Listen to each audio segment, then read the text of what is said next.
Donc la parole est à Pierre Mouget-Artus qui va nous parler de la prise en charge du cancer localisé ou localement avancé de la prostate. Localement avancé, ça veut dire qu'il a dépassé les limites de la glande prostatique. Monsieur le Président, chers collègues, je vous redis l'honneur d'être en ces lieux. Mes relations avec l'industrie et pas que l'industrie, les sociétés savantes en lien avec le cancer de la prostate. Pour savoir où on va, regardons une seconde d'où nous venons. Et il y a 30 ans, finalement, nous étions aussi dans une situation de vague d'enthousiasme face à la collusion entre deux avancées qui étaient la diffusion du PSA sérique et la description de la prostatectomie dite atomique, qui a permis donc à la fois l'accès à des formes beaucoup plus fréquemment localisées ou que l'on croyait localisées de cancer de prostate au diagnostic et la réalisation d'un acte thérapeutique. Et effectivement à l'époque, probablement que cette prostatectomie a été faite avec beaucoup moins de pertinence qu'elle ne serait réalisée aujourd'hui. Et je maintiendrai cette analogie guerrière en disant qu'on était parti chasser ou à la guerre avec un tremblant. Alors dans ces 30 ans, les avancées ont essentiellement été conduites selon deux domaines: l'estimation du risque face à chaque situation clinique et une amélioration dans les modalités thérapeutiques.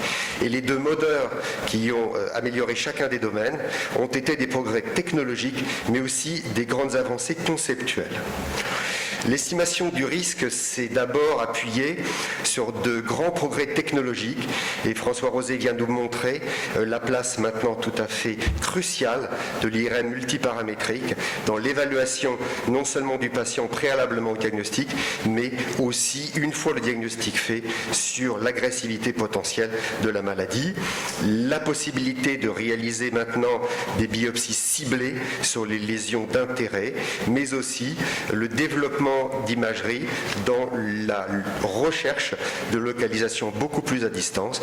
Et il s'agit là des têtes scanners qui sont spécifiques historiquement à la choline et maintenant au PSMA qui est un marqueur membranaire. Et je crois qu'Olivier Cusneau abordera un des aspects de cet examen.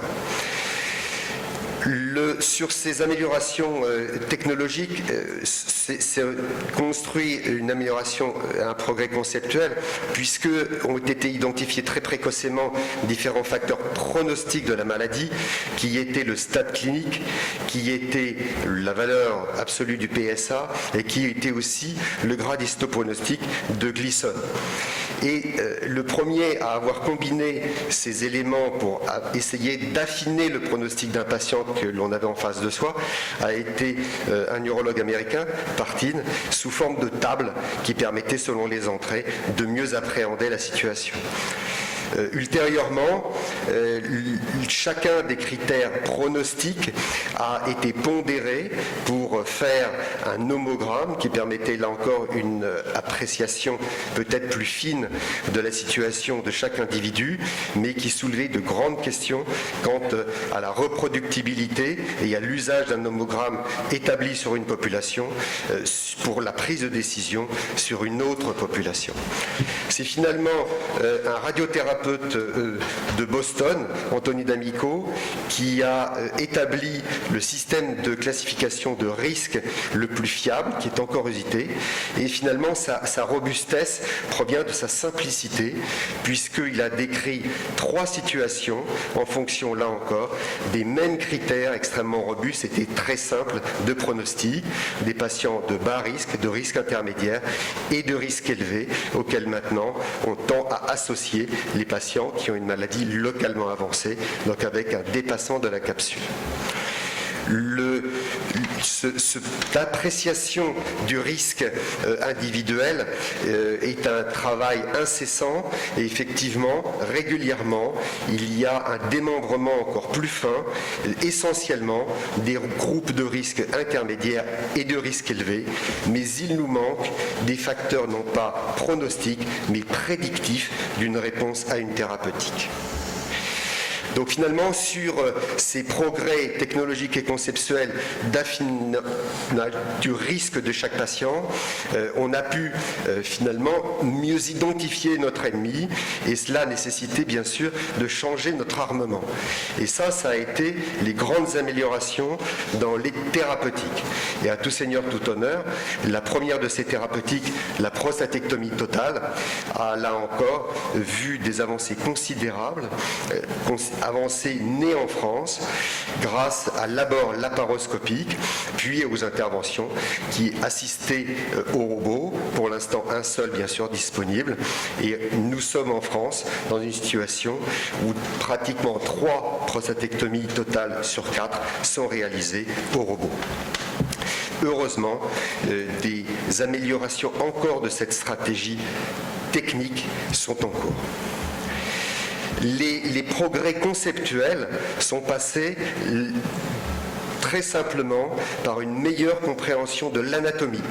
Et c'est l'anatomie prostatique et de son environnement qui a permis une nette amélioration des résultats fonctionnels de la prostatectomie avec la conservation des érections et de la continence, mais aussi une diminution très notable des marges chirurgicales qui restait la hantise de l'urologue.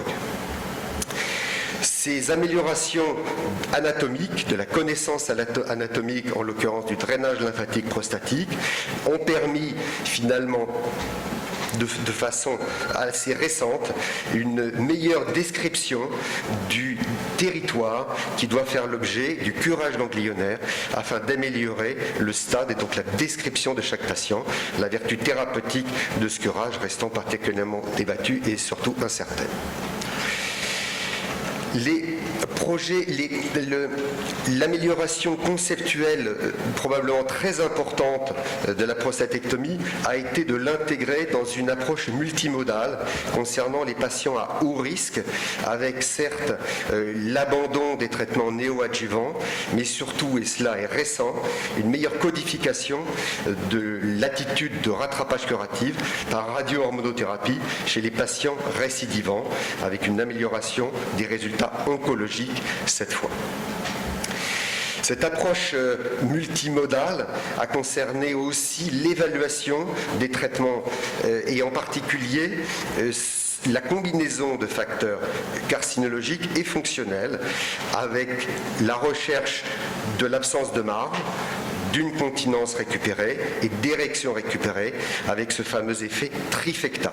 Cela a eu pour effet bénéfique non seulement d'améliorer les pratiques professionnelles, mais aussi d'optimiser les choix thérapeutiques et d'insinuer une culture de l'évaluation qui, au moins chez les urologues, fait encore beaucoup trop défaut.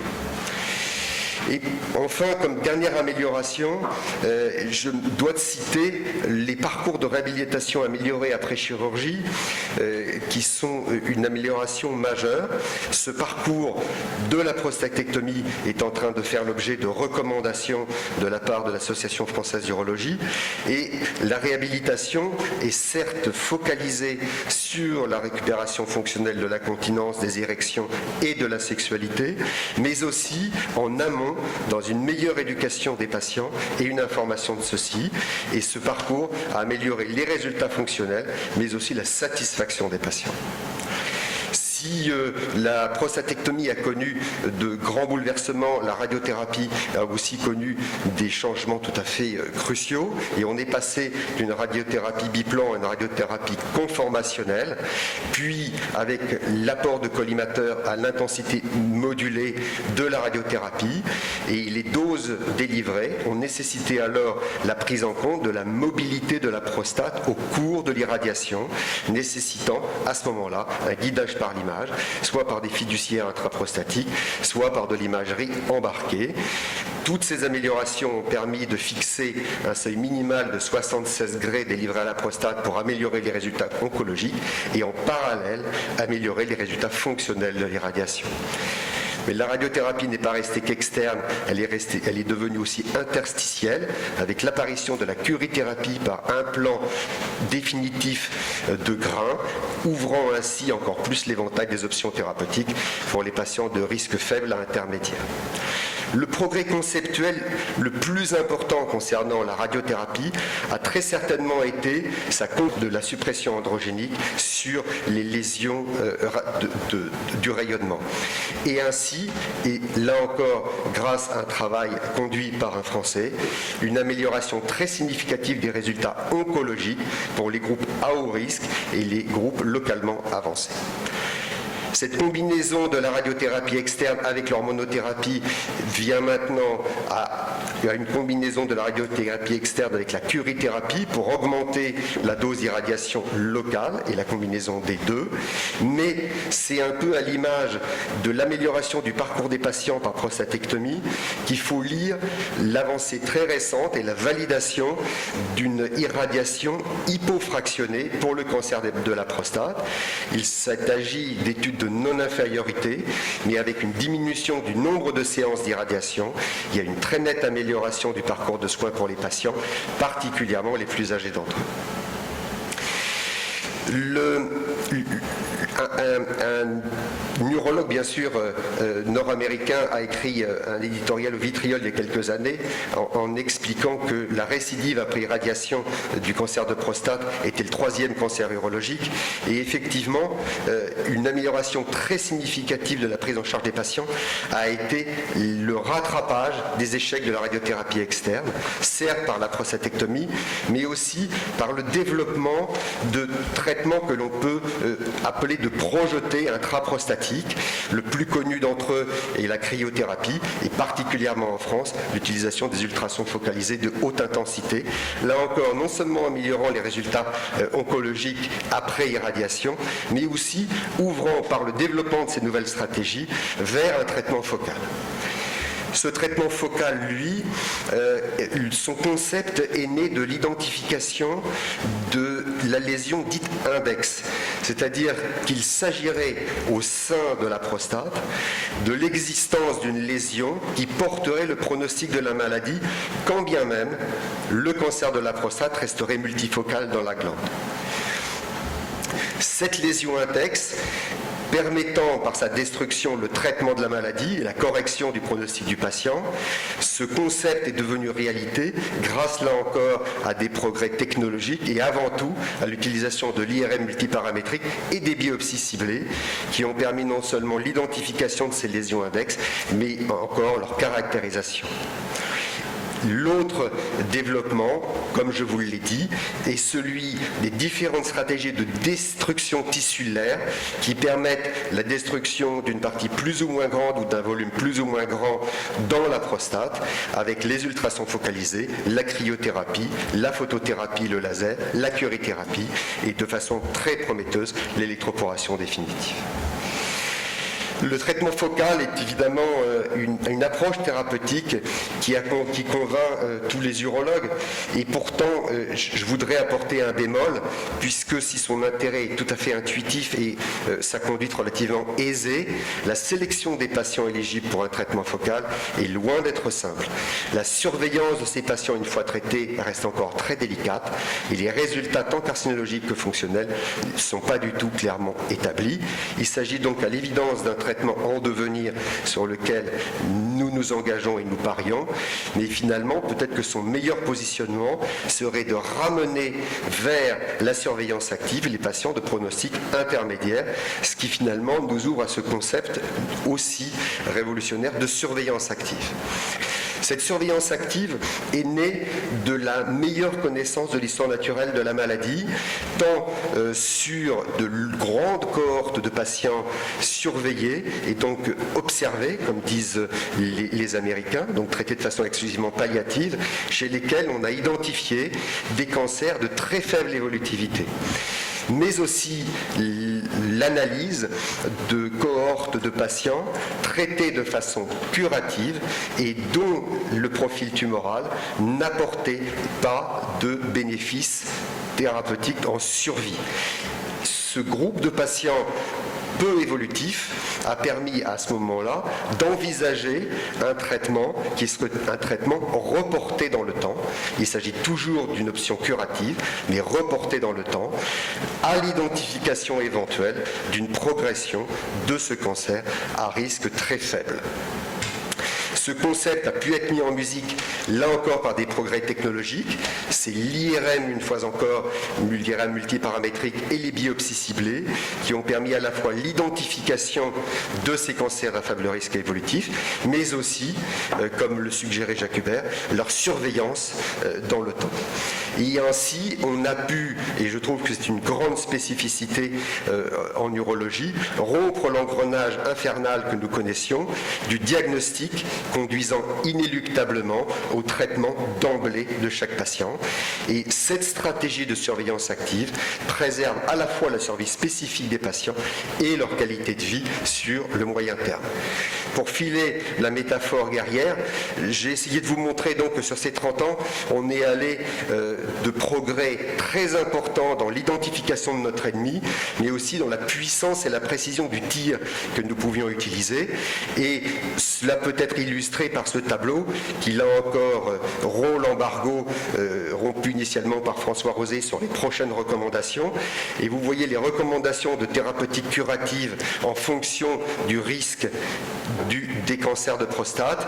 Et vous avez en orange les options thérapeutiques qui n'existaient pas il y a 30 ans, sachant qu'en plus, les options qui existaient ont été transformées dans leur méthode de réalisation. Alors, quelle évolution dans la guerre contre le cancer de prostate en 30 ans? L'identification très précoce et claire de l'ennemi, l'accès maintenant à des armes très puissantes et précises, mais ce qu'on oublie beaucoup trop souvent, c'est que finalement, le tireur de précision n'est rien sans son pointeur. Et probablement que les plus grands progrès que nous avons faits dans la prise en charge du cancer de prostate localisé, c'est des prises de décision, à la fois de décision du tir et de conduite du tir en équipe que nous connaissons maintenant tous dans différentes spécialités, mais l'urologie ne fait pas exception. Et les progrès qui ont été faits dans cette prise en charge du cancer localisé ont été tant dans l'intensification et l'efficacité du traitement que dans la retenue de ce tir par l'intermédiaire de la surveillance active. Je vous remercie.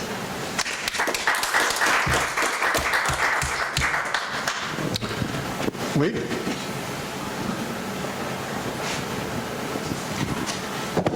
Oui, je voudrais en savoir plus sur l'électroporation et l'électrochimiothérapie dans les cancers de la prostate. Alors l'électrochimiothérapie n'a pas de place à ma connaissance.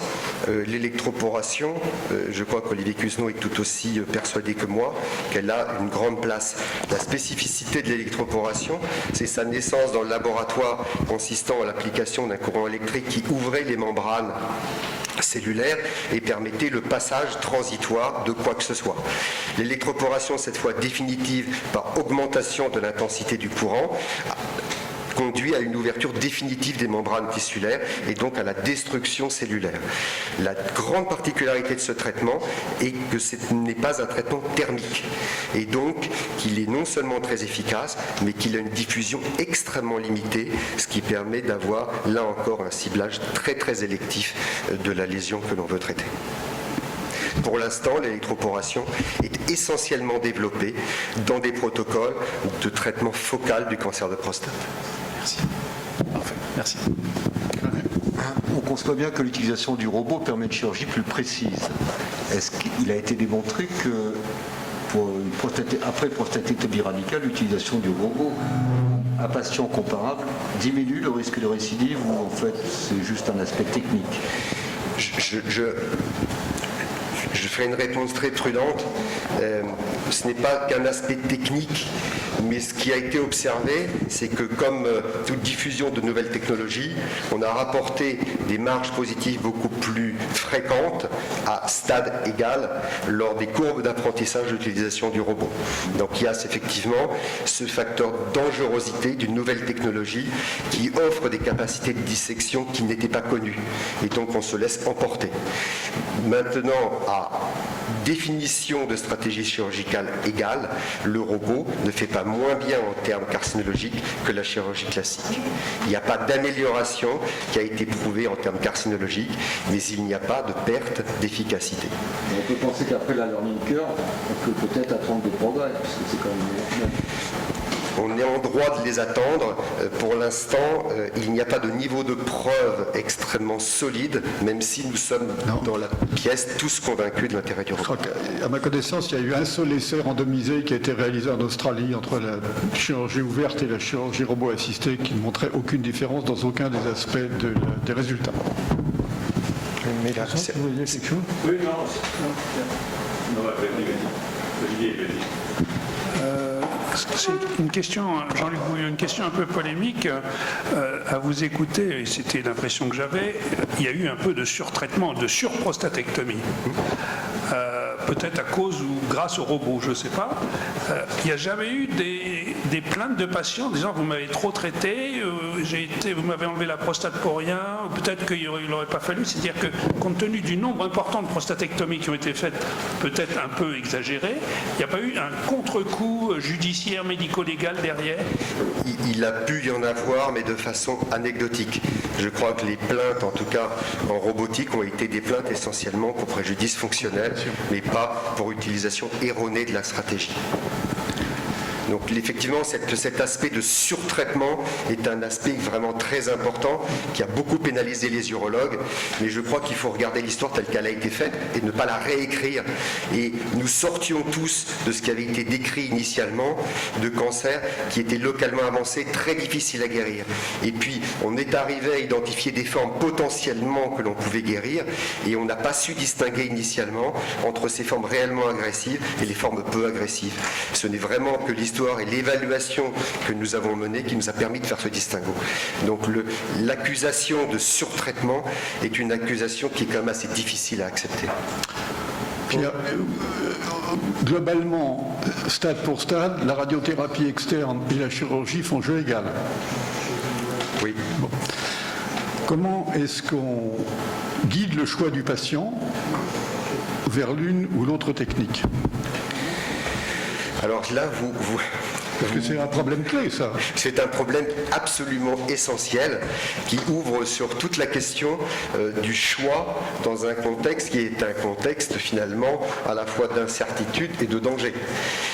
C'est un domaine en soi. Je ferai une réponse extrêmement prudente qui est d'avancer aux patients des arguments objectifs qui sont ceux que vous avez évoqués, qui sont une quasi-équivalence, en tout cas en résultat carcinologique, puisqu'il n'y a pas de preuve face à face, mais en tout cas on peut retenir une équivalence, des résultats fonctionnels qui, selon le domaine considéré, varient en fonction des deux modalités thérapeutiques, et puis, nous le savons tous, il y a aussi effectivement la psychologie du patient et son aversion au risque qu'il faut savoir détecter, et c'est à ce moment-là que nous allons pousser, nous, d'un côté ou de l'autre. Mais je ne crois pas, en tout cas aujourd'hui, qu'il y ait d'arguments objectifs qui permettent d'inciter un patient à choisir l'un ou l'autre. En fait, c'est en fonction du profil d'acceptation du patient des risques de complications. Alors, il y a bien sûr ça. Je ne voudrais pas aller trop loin dans la description, mais pour prendre l'exemple d'un patient présentant des signes fonctionnels irritatifs ou des signes fonctionnels obstructifs, bien sûr qu'on aura tendance, dans l'analyse objective de son dossier, à l'orienter préférentiellement vers la chirurgie que vers la radiothérapie. Mais en dehors de cela, pour reprendre les critères durs que vous avez évoqués, je crois qu'il faut être particulièrement prudent dans le discours qu'on tient aux patients. Oui. Pour répondre aussi à Jean-Luc, ce qu'a dit Pierre est tout à fait vrai, parce qu'on a eu un exemple caricatural d'une personne qui a eu une grande action dans les associations de patients et qui, en fonction du temps, au début, a attaqué son médecin généraliste qui ne lui avait pas prescrit de PSA et la personne avait un cancer qui était développé, qui a été opéré, qui était très content, puis qui secondairement est devenu un défenseur absolu de l'absence de traitement chirurgical. Donc, en fonction du temps, après, c'est facile de discuter, et je rappelle d'ailleurs en l'occurrence qu'à l'époque, au moment où les prostatectomies ont démarré, j'étais président de l'Association française d'urologie, j'ai proposé à la CNAM et à la Mutualité française, après un vote des urologues qui à 90% avaient accepté d'envoyer leur PSA systématiquement aux organismes de prise en charge moyennant une revalorisation du truc, et le contrôle de l'évaluation permanente de la prostatectomie qui avait été proposée par les urologues a été refusé par les instances. Donc c'est important de voir ça. La deuxième chose dont je voulais parler, c'est vrai que c'est très difficile sur le plan fonctionnel d'apprécier les résultats. Je ne parle pas sur le plan carcinologique, mais sur le plan fonctionnel. Cela dit, dans le service que j'avais l'honneur de diriger, on avait fait une étude avec les mêmes opérateurs, voie ouverte, puisque c'est une étude dans le temps, voie ouverte, puis ensuite celluliochirurgie, puis ensuite les robots, avec les mêmes opérateurs, et notamment sur le plan de l'incontinence, mais également des troubles sexuels, on avait une amélioration très nette dans le service du taux, et on avait un moyen assez facile, vu le nombre de sphincters artificiels qu'on implantait, de voir l'amélioration très nette de ça. Donc je crois que sur le plan carcinologique, c'est très difficile de montrer une différence pour l'instant. Ça ne fait pas moins bien en tout cas. Et sur le plan fonctionnel, je pense qu'il y a quand même, et comme l'a dit Hubert, plus les gens sont entraînés à faire les techniques, maintenant les sections et les atteintes au niveau de l'apex prostatique et du sphincter sont nettement mieux maîtrisées que ça l'était avant. Je me permettrai un commentaire qui est finalement un renforcement positif réciproque. C'est-à-dire que l'approche robotique et la compréhension complémentaire qu'on a eue de l'anatomie prostatique a permis de faire des progrès, même en chirurgie ouverte. Absolument. Oui, le souci principal de ces Pas d'autres études, questions. Je crois qu'il faut qu'on avance. Brièvement, si vous ces voulez études bien. qui comparatives, c'est que souvent, c'était fait par des chirurgiens qui étaient en début de leur cours d'apprentissage. Et donc, mener une étude avec un tirage au sort qui soit de bonne qualité, ça a été tenté. Il y avait un stick qui avait été financé en 2009 pour l'équipe lyonnaise, avec un tirage au sort prostatectomie cellio versus prostatectomie robot par des opérateurs qui étaient seniors dans les deux groupes. Et elle n'a jamais décollé, puisque les patients refusaient. Ils venaient dans un centre avec le robot en disant « Moi, je viens pour le robot, je ne viens pas pour un tirage au sort ». Juste une petite information, parce que donc Intuitive Surgical n'est plus seul. Donc il y a la société CMR, donc il a dominé le marché pendant 20 ans. CMR, Cambridge Medical Robotics, donc une société anglaise, a vendu 3 robots en France. Et la première prostatectomie radicale avec ce robot a été réalisée tout récemment, et Jean-Claude Coffinel peut peut-être nous le confirmer. Oui, il y a 2 jours. Donc à Argenteuil. Ok. Merci beaucoup. Donc,